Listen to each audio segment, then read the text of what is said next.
We all slip up. Every one of us has said wild stuff we wish we could take back, done things we'd undo in a heartbeat. But if you rewind honestly, you'll notice that in those moments with the level of awareness you had back then, you were actually doing the best you could. It's wild, right?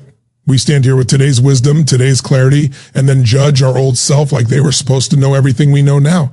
But that earlier version of you didn't have those upgrades installed yet. They were surviving with the tools, instincts, and messy half-formed understanding they had available at that time. Roasting your past self is like yelling at a toddler for not solving algebra. You only level up by messing up, by stumbling, by tripping over life until you figure out how to move smoother. That's literally how the whole experience works. Every goofy mistake, every bad decision, every awkward moment dragged you to the person you are right now. So real forgiveness doesn't start with some dramatic moment. It starts with recognizing the facts.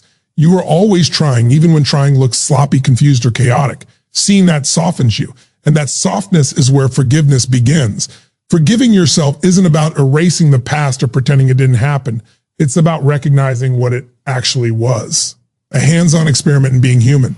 Every choice, every misstep, every word you regret wasn't some grand crime against the universe. It was just part of learning to walk through life. The problem is, most of us hold on to our regrets like they're heavy rocks in a backpack, dragging them around for years. We replay those old scenes like reruns, hoping we could edit them differently, but the past is locked. It's only alive in your mind now. Beating yourself up over it is like arguing with a movie that already ended. There's a massive difference between growth and self-hate. Growth moves, growth breeds. Self-hate, that's dead weight. It shackles you to a version of yourself that doesn't even exist anymore. Having compassion for yourself means dropping the rocks, putting down the bag, and realizing you're not that person who slipped anymore. You're the person who learned from it. And once you see that clearly, you step into real freedom. What's true for you is true for other people too. When someone acts foul, they're not choosing from some perfect menu with 20/20th vision. They're acting out of the level of awareness, pain, or confusion they've been shaped by.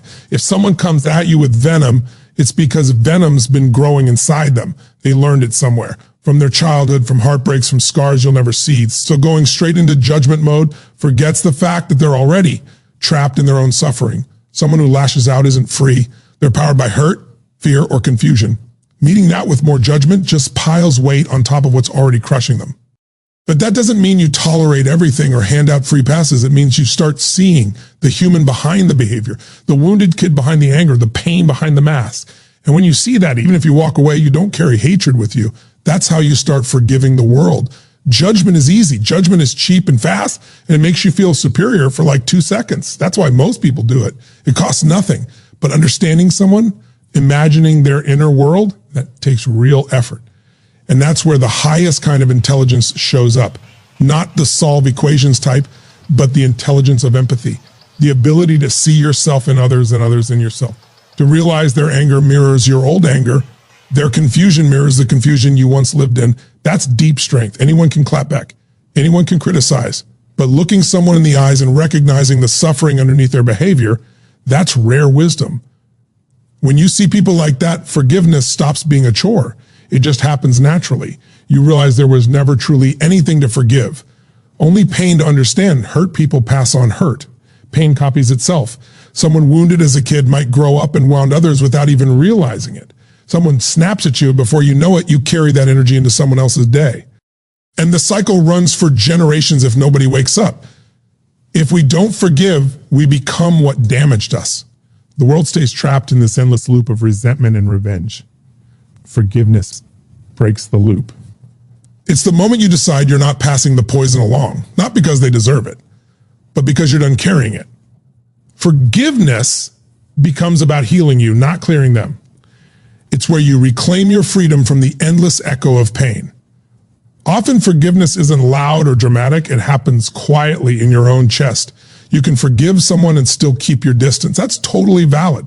Forgiveness isn't forgetting or being naive. It's simply dropping the burning coal from your hand, because holding it only scorches you. Forgiveness isn't weakness. It's clarity. It's seeing that clutching the past ties you to the very thing you're trying to escape. Letting go sets both sides free. And ironically, once you stop needing people to be different, sometimes they actually start changing. But even if they don't, you're no longer tied to their chaos. That's the quiet power of real forgiveness. Most people confuse intelligence with cleverness. Cleverness is quick, argumentative, good at chess moves. But the highest intelligence lives in a heart that can imagine another person's inner universe.